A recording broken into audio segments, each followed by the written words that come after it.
Google can block a data center, a zoning board can stall a substation, a single utility rate case can change your entire cost curve.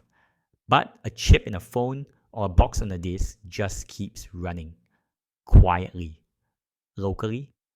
That is the vibe today.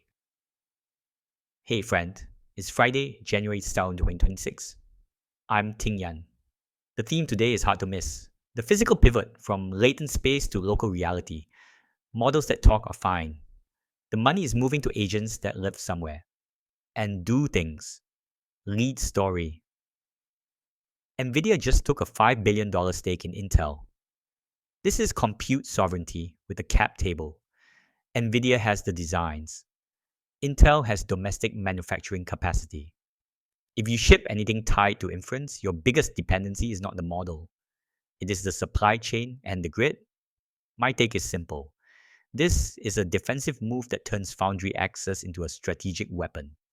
The second you cannot get wafers, your roadmap becomes a blog post that connects to the other pressure point.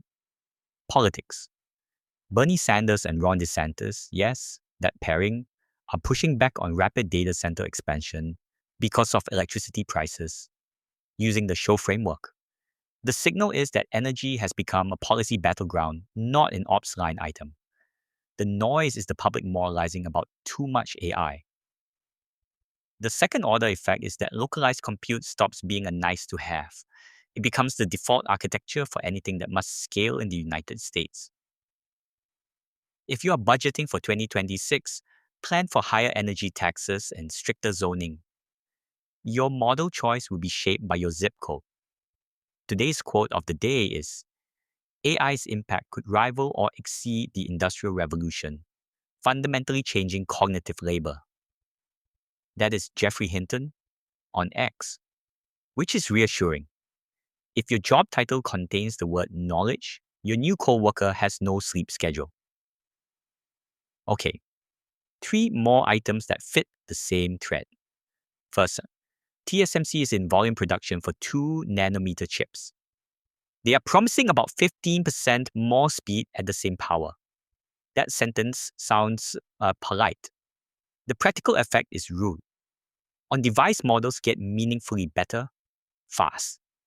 If you sell a consumer product, start assuming more inference happens on the phone, not in your cloud. That changes latency. It changes privacy posture.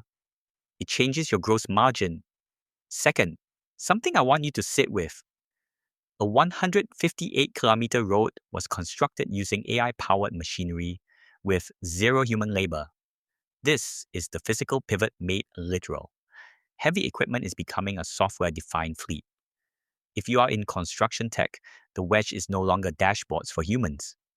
It is scheduling, routing, and safety systems for machines that do not clock out. Third, Pickle launch Pickle One, a dedicated soul computer for persistent agentic life. Look, the branding is doing a lot of work there, but the direction matters. A local device that holds long-term state and personality changes retention. It also changes distribution. The business model moves from selling prompts to selling companionship, memory, and trust. That is sticky, also messy. I will leave you with one question to carry into the weekend. If regulators and utilities make centralized compute harder to expand, what is the first product you can redesign to run locally, end-to-end, without begging a data center for permission? Have a tip? Send it our way. I'm Ting Yan from Chain of Thought. Cheers, Tang Yan. See you tomorrow.